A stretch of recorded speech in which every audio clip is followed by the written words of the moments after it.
नमस्कार, मेरा नाम है प्रणव। आप सभी को अबाउट हिस्ट्री चैनल में स्वागत है।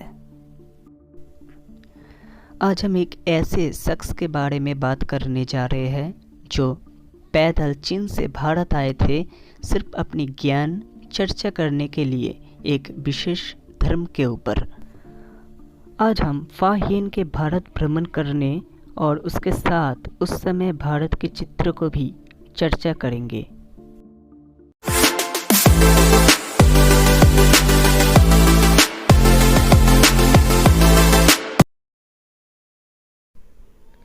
तीसरी और 8वीं शताब्दी ईस्वी के बीच भारत आने वाले पहले बौद्ध तीर्थयात्री में से एक थे फाहियन।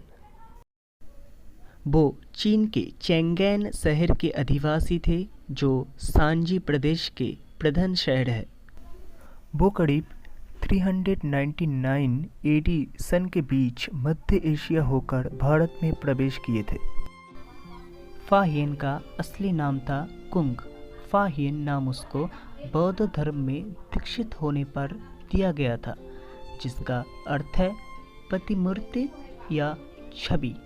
उस समय चीन में जीन राजवंश का शासनकाल चल रहा था। जब वो भारत के लिए रवाना हुए तब लगभग उसका उम्र था 64 वर्ष।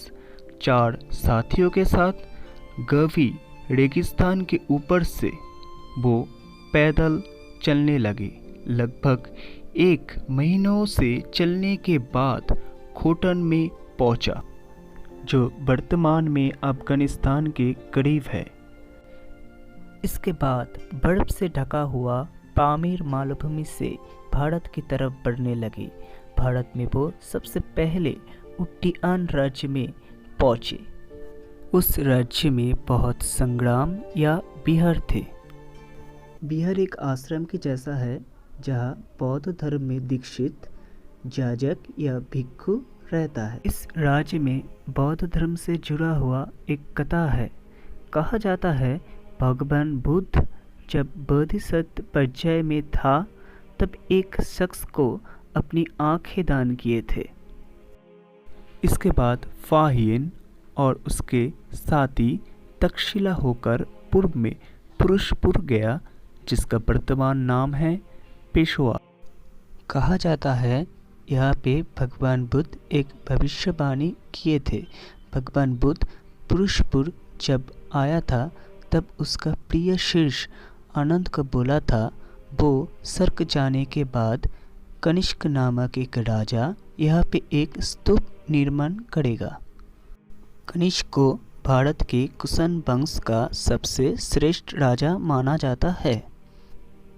इसके बाद फाहियन नगरहार सीमांत में पहुंचा, जो वर्तमान अफगानिस्तान के अंतर्गत है। इसके बाद सिंध नद अतिक्रम करके विदय पहुंचा, जो वर्तमान पंजाब में स्थित है। यहाँ से फिर वो मथुरा की तरफ यात्रा शुरू किए। फाहियन अपनी लेख में उल्लेख किए थे, उस समय भारत में भिक्षु को बहुत सम्मान दिया जाता था। उदाहरण स्वरूप भिक्षु के सामने राजा भी सिंहासन में नहीं बैठता था। सिंहासन में बैठना भिक्षु के लिए अपमानजनक था। उस समय भारत में राजाओं का शासन कैसा था, ये चर्चा करते हुए फाहियन ने कहा, उसके अनुसार उस समय हर व्यक्ति खुश था। संपत्ति का कोई भी हिसाब नहीं था। राजाओं को भी कभी ज़्यादा कर नहीं देना पड़ता था। सभी अपने कर्म में व्यस्त था। उसके बाद फाहियन शंकर्ष गए, जिस जगह से भगवान बुद्ध उसके माता को धर्म की बातें सुनाने के लिए स्वर्ग में गए थे।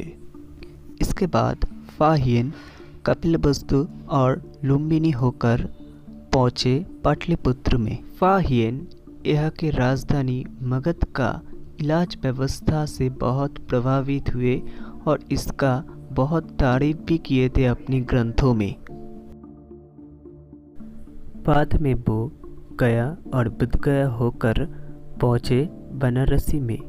जहाँ पे भगवान बुद्ध सर्वप्रथम दीक्षा दिए थे कौंडिन्य और उसके 4 साथियों को, जो बाद में उसका शिष्य बना था। उसके बाद वो लोग फिर से पाटलिपुत्र में गए विनय पिटक नामक एक पुथी के खोज में। उसकी खोज मिली पाटलिपुत्र के महाजन नामक एक बिहार में। यहाँ पे वो 3 साल के लिए ठहरे और संस्कृत एवं प्राकृत भाषा का अध्ययन किया और बहुत पोथियों का प्रतिलिपि तैयार किए, जो उसका असली मकसद था। उसके बाद वो स्वदेश जाने के लिए तैयार हुए, इसलिए वो पाटलिपुत्र को छोड़कर ताम्रलिप्ति की तरफ रवाना हुए, पर उसका साथी यहीं पे जीवन बिताने के लिए ठहर गया। फाहियन उसके बाद ताम्रलिप्त समुद्र बंदर में पहुंचा, जो भारत के पूर्व क्षेत्र में स्थित है। यहाँ पे आकर वो बहुत सारे बौद्ध शास्त्र का नकल किए और बहुत सारे बौद्ध मूर्ति का चित्र बनाए।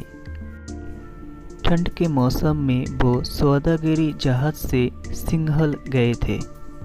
फाहियन सिंघल में 2 साल रहने के बाद एक चीन के सौदागरी जहाज की मदद से अपने देश लौट गए। आप लोग ये मैप के ज़रिए फाहियन के भ्रमण रूट के बारे में ज़्यादा स्पष्ट रूप से जान पाएंगे। चीन लौटने के बाद फाहियन को बहुत सम्मान के साथ ग्रहण किए थे।